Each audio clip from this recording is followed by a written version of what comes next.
Elle ne savait pas ce qui était pire, être vendue par sa propre famille ou achetée par un étranger.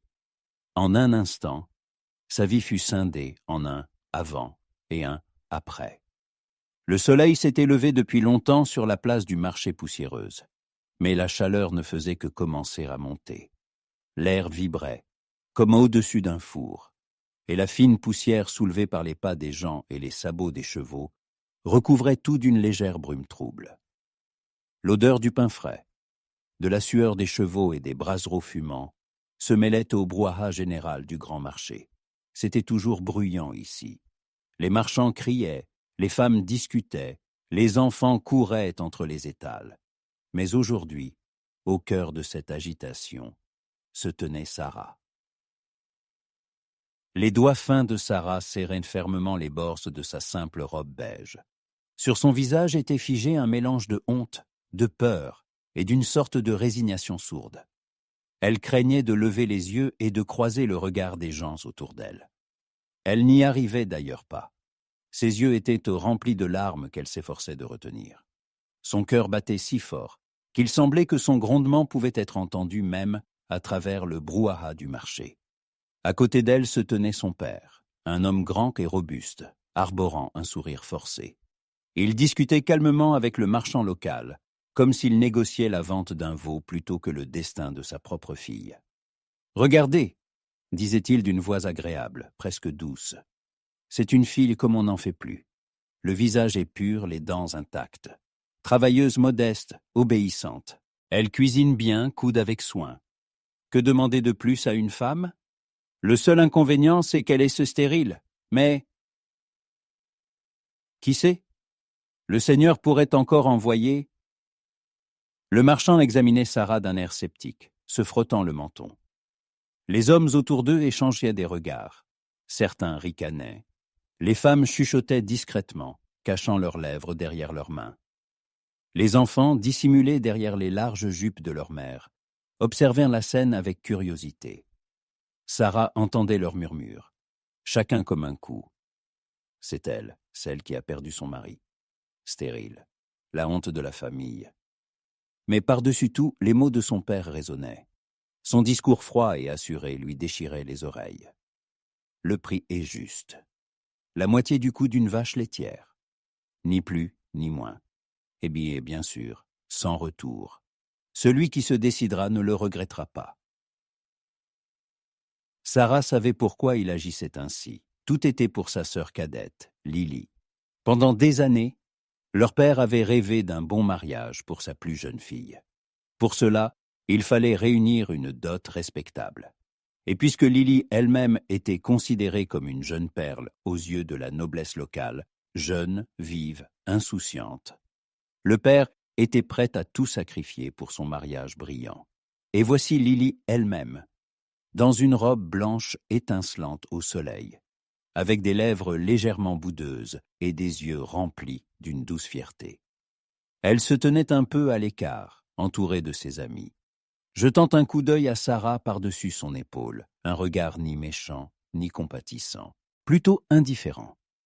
Pour Lily, ce jour était sa fête. Elle allait devenir la fiancée du riche veuf Hartwell. Quant à sa sœur, eh bien, chacun son chemin. Pour la première fois depuis de nombreuses années, Sarah se sentait absolument vide. Tous ses rêves, d'amour, de famille, d'enfants, d'un foyer à elle, s'étaient depuis longtemps dissous dans la dure réalité.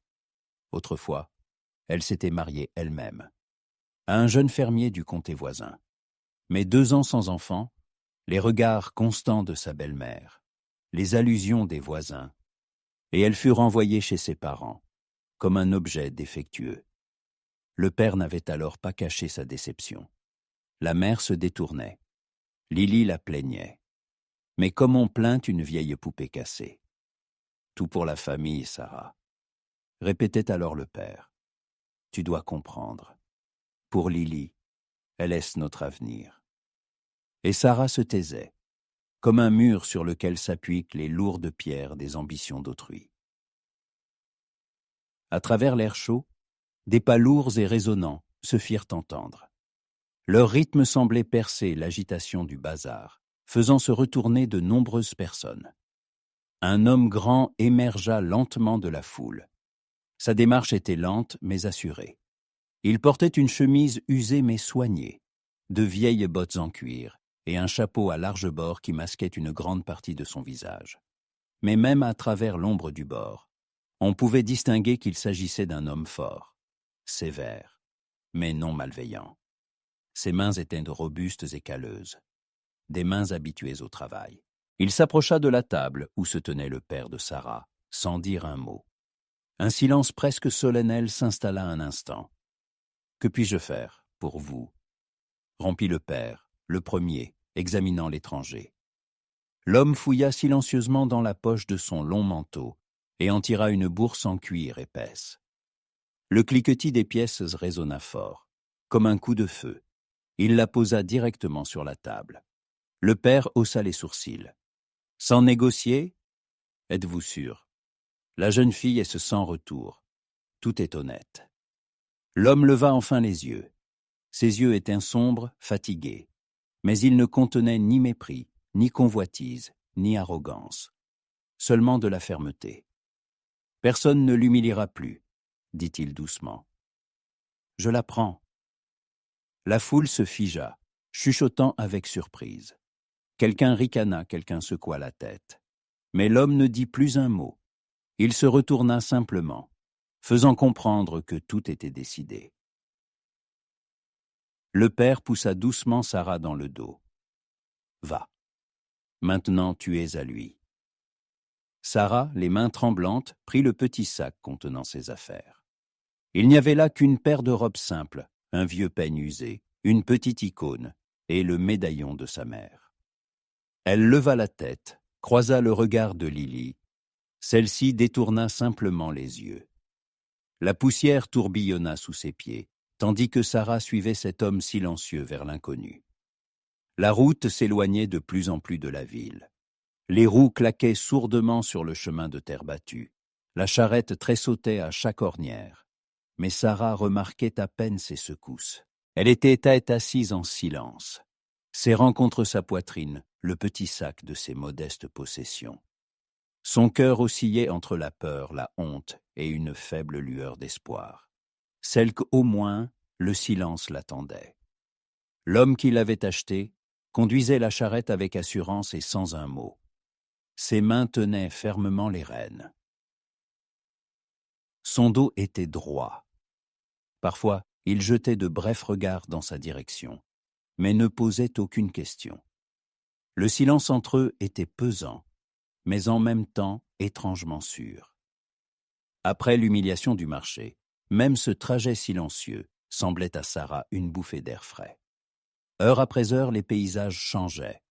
Des champs plats, de rares collines, des bosquets de peupliers et quelques modestes maisons en bois de paysans. Progressivement, la route se rétrécit, bordée de pins des deux côtés, et enfin, une petite pente apparut devant eux, sur laquelle se tenait une maison. Une ferme. Sarah serra son sac plus fort. Cet endroit lui semblait à la fois étranger et étrangement paisible. La maison était modeste, de plain-pied, avec un porche de travers, le toit réparé avec de vieilles bardeaux et des morceaux de cuir. À côté se tenait une grange. Des moutons paissaient dans l'enclos, et plus loin, sous un orme, un chien hirsute paraissait. Au-dessus de la porte d'entrée, des clochettes de cuivre faites maison se balançaient à une corde, tintant au moindre souffle de vent. Il n'y avait aucune beauté excessive, mais tout semblait bien entretenu. Au seuil même se tenait une fillette, petite, mince, âgée de 7 ou 8 ans. Ses cheveux sombres tressés en une natte régulière tombaient sur son épaule. Elle regardait les arrivants avec de grands yeux sérieux, sans dire un mot. Le fermier arrêta la charrette, sauta à terre et lui tendit la main. « Viens ici, Ellie. » La fillette s'approcha lentement de lui, se blottissant contre sa jambe. Son regard posé sur Sarah était attentif, un peu méfiant. Pas hostile, non, plutôt scrutateur. Le fermier la présenta brièvement. « C'est ma fille, Ellie. » Il se tourna vers Sarah. « Ici, c'est désormais ta maison. Il parlait calmement. Ni reproche, ni attente, juste une constatation, comme s'il annonçait la météo. La chambre est à l'étage, c'est propre. Le seau d'eau chaude est déjà là. Repose-toi. Sarah hocha. La tête. Ses lèvres tremblaient, mais elle se retint. Une lourdeur montait en elle. Pour la première fois depuis des mois, personne ne lui demandait rien. Et c'était précisément cela qui la rendait encore plus effrayée. Elle monta l'escalier en bois, grinçant, étroit, vers sa chambre. Un petit lit, une simple table en bois, une cruche d'eau, une fenêtre donnant sur le jardin. Toute sa nouvelle vie tenait dans ces 4 murs. S'étant assise sur le lit, Sarah ne put plus retenir ses larmes. Elle ne savait pas si elle pleurait de peur, de honte ou de soulagement que personne ne crie ni ne l'accuse enfin. Le matin, elle fut réveillée par l'arôme du pain frais. Plus exactement, l'odeur d'une tentative de cuisson de pain. Une légère amertume de brûlé emplissait l'air. Sarah descendit. Dans la cuisine, le fermier disposait la vaisselle sur la table, tandis que la petite Élie était assise dans un coin, observant discrètement la nouvelle femme. Sans attendre d'instructions, Sarah retroussa soigneusement ses manches. « Permettez-moi d'essayer de préparer le déjeuner. » Le fermier hocha la tête en silence. Elle alluma le feu dans le four. Mais quand elle fit bouillir l'eau, une partie déborda. La pâte à pain était trop dense. Quand il fut enfin cuit, il était légèrement brûlé en dessous. Les haricots étaient trop salés. S'efforçant de retenir ses larmes, Sarah ramassait nerveusement les grains éparpillés. Le fermier s'approcha, s'assit à côté d'elle et, sans la juger, dit simplement « Ce ne sont que des haricots. Tout va bien. » Ces mots la piquèrent étrangement. Elle s'attendait à des reproches, de l'irritation, à la lourdeur habituelle d'un regard. Mais elle reçut du calme. Élie continuait de l'observer en silence. Sarah remarqua comment la fillette reculait lentement lorsque Sarah s'approchait. Son regard n'était pas hostile, mais plutôt empreint de prudence et d'une longue analyse, presque adulte. La petite fille était habituée à garder ses distances. Les jours passèrent ainsi. Sarah apprenait à s'habituer à sa nouvelle vie. Elle s'efforçait. Lavait les sols, raccommodait les vêtements, trayait la chèvre, cousait de simples robes pour la fillette. Tout ne réussissait pas. Parfois le pain ne levait pas. Parfois une poule s'échappait de la cour, et elle courait après elle avec un balai, s'emmêlant dans sa jupe. Le fermier ne haussait jamais la voix. Il aidait en silence. Il faisait simplement ce qui était nécessaire. Il partait tôt le matin, labourait la terre, réparait les clôtures, nettoyait le puits. Il revenait au coucher du soleil. Ils ne se parlaient presque pas. Leur silence était devenu habituel. Il y avait dans cela une étrange sérénité. Pour la première fois depuis de nombreuses années, personne ne l'évaluait selon des attentes étrangères. Sarah remarqua. Parfois le soir, Élie s'approchait un peu plus. Elle s'asseyait à l'autre bout du banc près du poêle. Parfois, elle lui tendait une pelote de fil. Parfois, elle regardait simplement en silence Sarah coudre. Un matin, Sarah peignait délicatement les cheveux de la fillette. Ses mouvements étaient doux, presque rituels. « Tu veux une tresse ?» demanda-t-elle doucement. Élie ne répondit pas, mais ne recula pas. Sarah tressa soigneusement une natte serrée et y attacha un vieux ruban. « Voilà, c'est joli. » La fillette toucha le ruban du bout des doigts et, pour la première fois, esquissa un sourire à peine visible. Plusieurs semaines s'écoulèrent. Un soir, alors que le soleil s'était déjà caché derrière les arbres, le vent se leva sur la colline, apportant l'odeur d'une tempête imminente. Les chiens aboyèrent avec inquiétude. Au loin, un éclair déchira le ciel. Soudain, un cri retentit de la chambre d'Élie. Sarah se précipita à l'étage. La fillette était assise sur son lit, tremblante et en pleurs. Son front était brûlant, sa respiration lourde. La fièvre. La panique saisit Sarah un instant, mais seulement un instant. Elle se souvint, sa mère lui avait appris, enfant, Comment faire baisser la fièvre? Toute la nuit, Sarah resta assise près du lit de la fillette, changeant les linges humides, préparant des tisanes, rafraîchissant ses mains dans l'eau froide. Le fermier se tenait tout le temps dans l'embrasure de la porte, observant en silence, mais sans intervenir. « Tu es une petite fille forte, Ellie, » murmura Sarah, lui mouillant doucement le front. « Tiens bon, ma chérie, tout ira bien. Je suis là. » La fillette, à travers son délire, remua à peine les lèvres. « Man. » Sarah retint son souffle. Son cœur se serra. Elle caressa doucement sa joue. « Je suis là, ma puce. Je suis près de toi. » Au matin, la fièvre avait reculé. Ellie s'endormit paisiblement. Sa respiration était devenue régulière. Quand Sarah s'assit sur une chaise, elle remarqua le regard du fermier. Il se tenait dans l'embrasure de la porte, la regardant avec une gratitude que les mots ne pouvaient exprimer. Il ne dit rien. Il hocha simplement la tête lentement. Et dans ce hochement de tête, il y avait plus de respect que Sarah n'en avait jamais reçu de toute sa vie passée. L'automne s'approchait doucement des collines. Le matin commençait par une légère fraîcheur, et le soir, le vent apportait l'odeur des herbes sèches. Le soleil déclinait, dessinant de longues ombres sur la clôture en bois tordu. La ferme vivait à son rythme habituel. La traite le matin, le travail au champ le jour, et les tâches ménagères le soir. Sarah s'immergeait lentement dans cette vie. Au fil des mois, elle avait appris des choses simples mais importantes. Comment ajouter du bois dans le poêle sans faire de fumée? Comment préparer une soupe pour que les haricots restent tendres?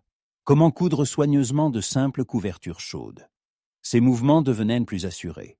Ses mains s'étaient de nouveau habituées au travail, et sa voix au silence. Le fermier parlait toujours peu.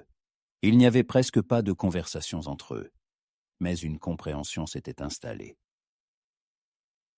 Parfois, il prolongeait son regard un peu plus longtemps qu'auparavant.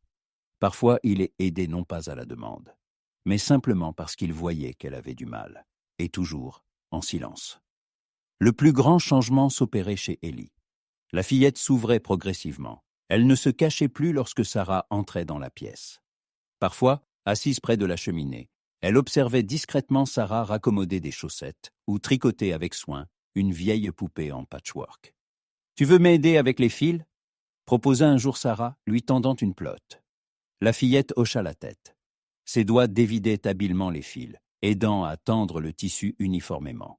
Chaque jour, quelque chose de fin, comme un fil invisible, grandissait entre elles, une confiance fragile, qui ne nécessitait pas de mots. Mais le plus important se produisit une nuit paisible.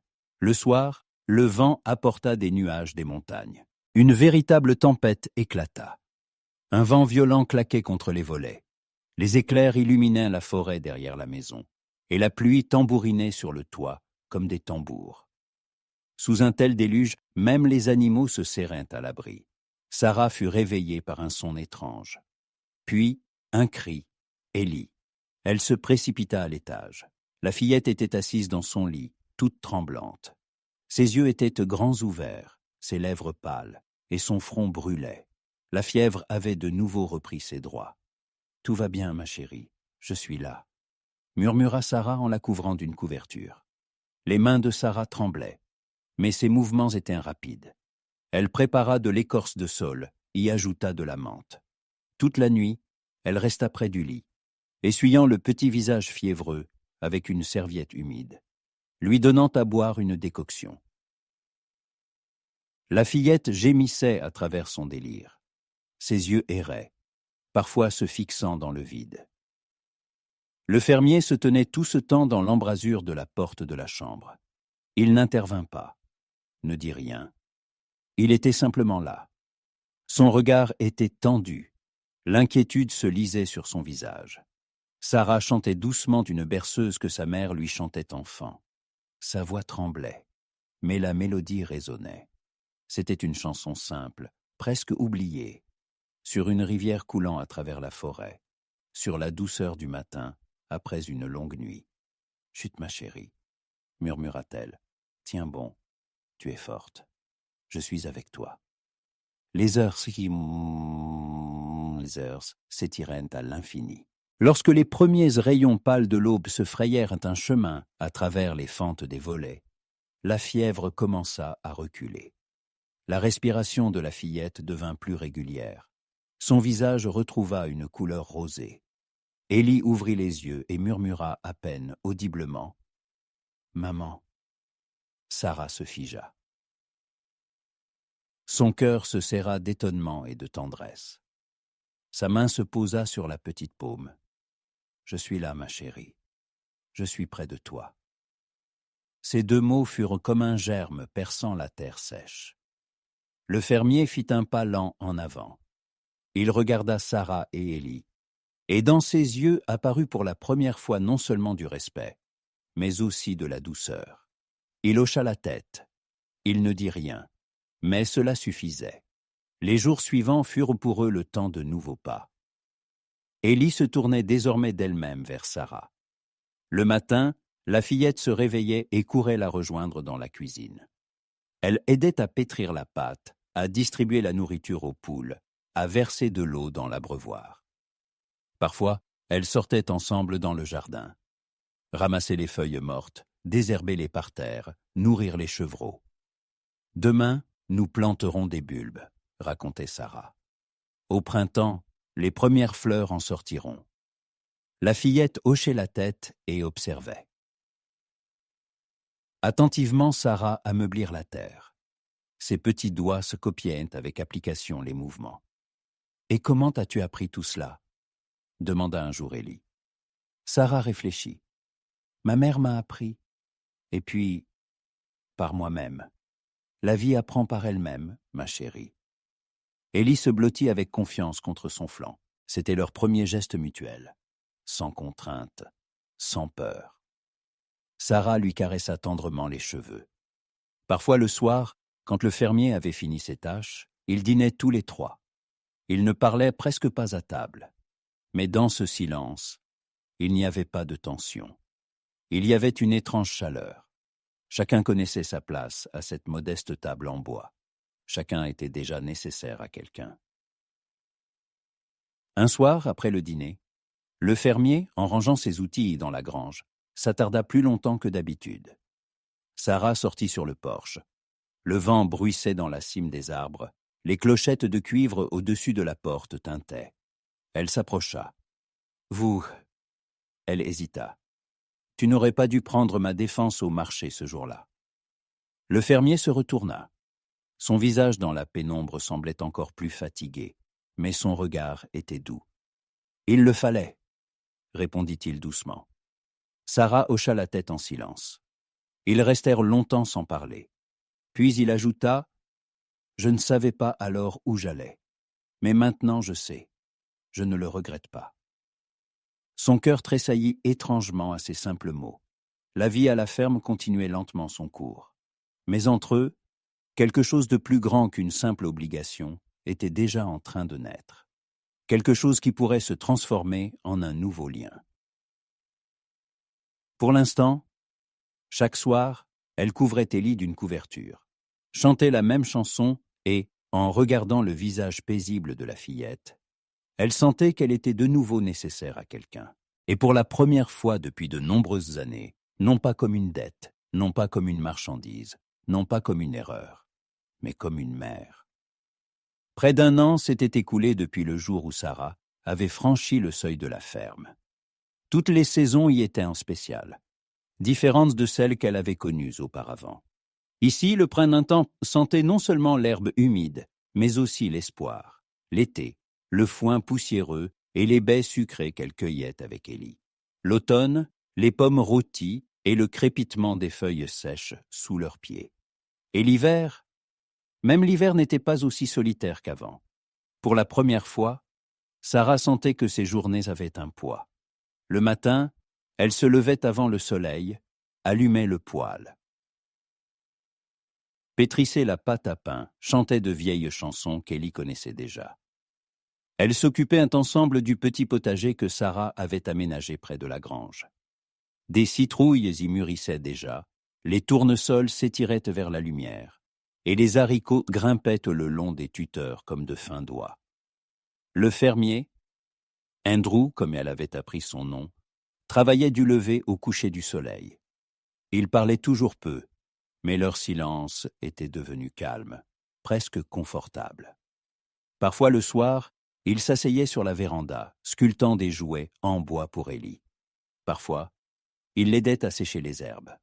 Parfois, ils regardaient simplement Sarah chanter à sa fille, et son regard portait cette chaleur et ce respect qu'elle n'avait pas connus auparavant. Mais, étrangement, le silence n'effrayait plus Sarah. Elle ne se sentait plus achetée ici. Progressivement, quelque chose de bien plus grand était né, un sentiment d'appartenance. Un soir d'automne frais, alors que le vent chassait les premières feuilles sèches sur la colline, un coup inattendu résonna à la porte. Sarah sortit sur le porche. Sur la route se tenaient 2 personnes, son père et sa jeune sœur, Lily. Le cœur de Sarah fit un bond, tant de mois qu'elle ne les avait pas vus, et il n'avait jamais écrit. Le père avait vieilli. Son menton s'était affaissé, ses épaules étaient voûtées, et son regard avait perdu son assurance d'antan. Il portait un manteau usé, ses bottes étaient poussiéreuses. Lily se tenait à côté, le visage pâle, les yeux baissés. Ses cheveux blonds, autrefois sa fierté, étaient maintenant emmêlés. Sa robe était froissée, une vieille ceinture usée à la taille. Le silence s'installa. Sarah, commença enfin le père, forçant un ton de politesse.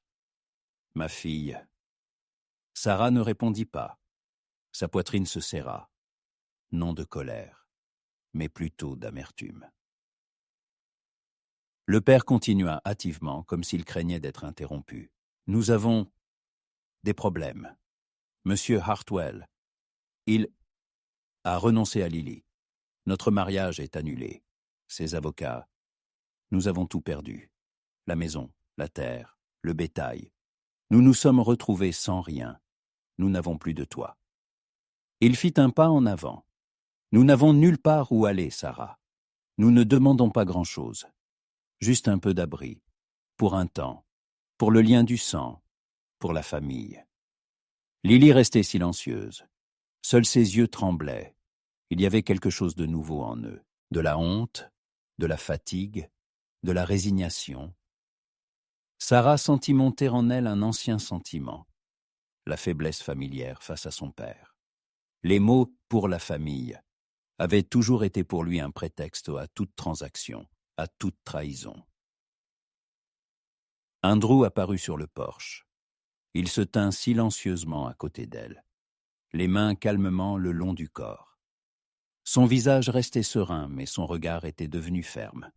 Le père se tourna vers lui. « Monsieur, vous êtes un homme bon, je le sais. Donnez-nous refuge. Votre femme est ma fille. Nous sommes de la même famille. La famille doit rester unie. » Un silence s'installa. Seul le vent claquait doucement les volets. Andrew prit la parole lentement. Sa voix était posée, mais chaque mot résonnait d'une inflexibilité. La famille, ce sont ceux qui sont là non seulement dans la joie. La famille, ce sont ceux qui soutiennent quand c'est difficile. Ceux qui ne vendent pas leurs enfants pour des dots étrangères. Il descendit une marche et se plaça en face du père de Sarah. Votre chemin vers cette famille s'est terminé le jour où vous l'avez amenée au marché. Le père se figea. Lily sanglota doucement. « Mais c'est votre fille », s'exclama-t-il avec insistance.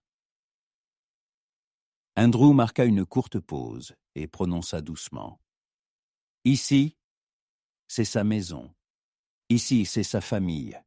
Nous, moi, Ellie. » Ces mots ne furent pas forts, mais ils résonnèrent. Si bien que même les arbres semblèrent s'immobiliser. Le père regarda autour de lui, perdu. Ses yeux éraillaient, comme ceux d'un homme qui réalisait pour la première fois qu'il avait perdu quelque chose d'irréversible. Lily murmura doucement « Pardonne-nous, Sarah ». Sarah les regarda longtemps.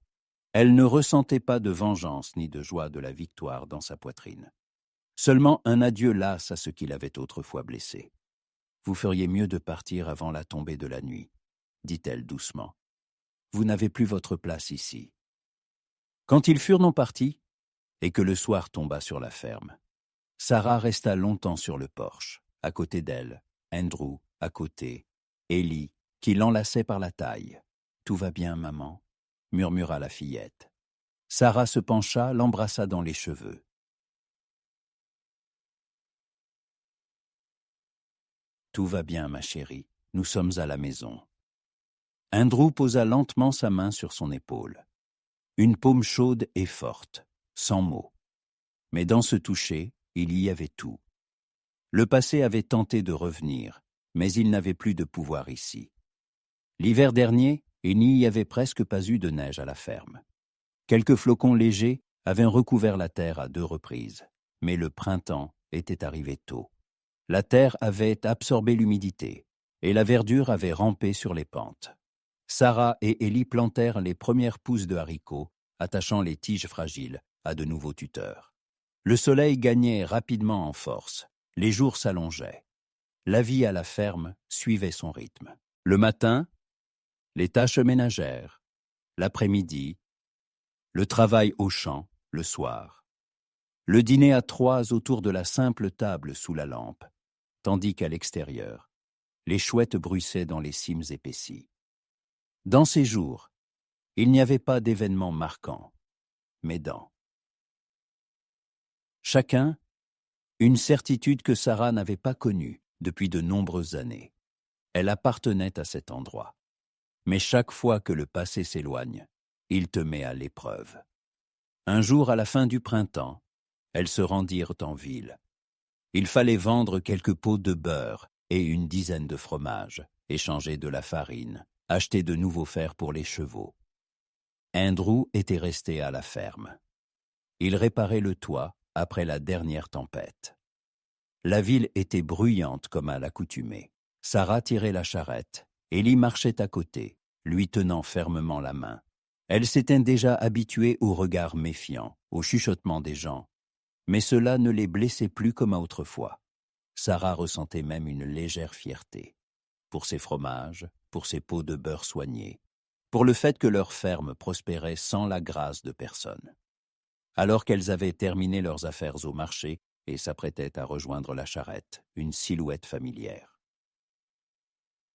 Leur barra le chemin, Jad, un fermier local qu'il avait courtisé avant même son premier mariage. Son visage était toujours aussi grossier. Ses yeux brillaient d'une attention désagréable. Ses lèvres s'étirèrent en un sourire tordu. « Tiens, Sarah, ça fait longtemps, dit-il en inclinant la tête. Et on dit que tu es la maîtresse de maison maintenant ? Je vois que tu as vite trouvé un nouveau pourvoyeur. » Sarah ne répondit pas. Elle voulait simplement passer. Mais Jad s'approcha, lui barrant le chemin. « Eh bien, pourquoi tu ne dis rien ? Nous savons tous les deux que tu m'as refusé à tort à l'époque. J'étais prête à te prendre, malgré ta vacuité. » Sa voix devint plus grave, ses yeux se plissèrent. « Et pourtant, ce n'est pas moi qui t'ai acheté, mais lui. C'est bizarre, n'est-ce pas ? Peu importe le prix d'une femme, si on la prend comme rebut, ça coûte pas cher. » Sarah sentit Ellie serrer plus fort sa main. Une tension familière remua dans sa poitrine. Honte, gêne, humiliation. Elle tenta de le contourner, mais Jad la saisit brusquement par le coude. « Attends, on ne fait que parler, n'est-ce pas ? Tu me dois encore quelque chose. Pour l'offense d'alors. » Ses doigts s'enfoncèrent fermement dans son bras. Son haleine sentait le whisky bon marché. La foule chuchota. Quelques femmes se dépêchèrent de détourner le regard, comme si elles ne remarquaient pas la scène. Sarah serra les lèvres, mais n'eut pas le temps de se dégager. « Retire ta main. » Une voix familière et calme se fit entendre sur le côté. Jad se retourna brusquement. Andrew se tenait à 2 pas. Il était apparu si soudainement, comme s'il avait surgi de terre. Son visage restait impassible, mais ses yeux étaient froids. « C'est ma femme. Retire ta main. » Jad ricana, sans lâcher Sarah. « Ta femme ? Achetée ? Et qu'est-ce que j'ai volé une marchandise? Je voulais juste parler. Ou penses-tu que seul toi peux la tenir? Andrew n'éleva pas la voix. Il fit un pas de plus. Il ne restait plus que quelques centimètres entre leurs visages. Dernière fois que je te préviens, lâche-la. À ce moment-là, quelque chose vacilla sur le visage de Jade. Il ne sentit pas les mots, mais la force, une vraie force, discrète mais solide comme la pierre. Il lâcha Sarah et recula d'un pas, jetant par-dessus son épaule. « eh bien, tu es courageux, pour l'instant. » Et il se fondit dans la foule. Andrew prit doucement le panier des mains de Sarah. « Tout va bien ?» demanda-t-il simplement. Elle contenait difficilement ses tremblements. Non pas tant de peur, que d'émotion, de rage, de ce vieux sentiment familier d'impuissance qui lui revenait si souvent dans sa vie d'avant. « Merci », expira-t-elle, s'efforçant de sourire. « Tout va bien. » Ils se dirigèrent lentement vers la charrette. Ellie se serra plus fort contre sa mère. « Il est toujours là », murmura-t-elle. Sarah serra sa petite épaule. « Oui », pensa-t-elle. Maintenant, il y a quelqu'un à ses côtés, qui ne permettra plus à personne de la bousculer comme une chose. Le soir, à leur retour à la maison, Sarah ne put dormir longtemps.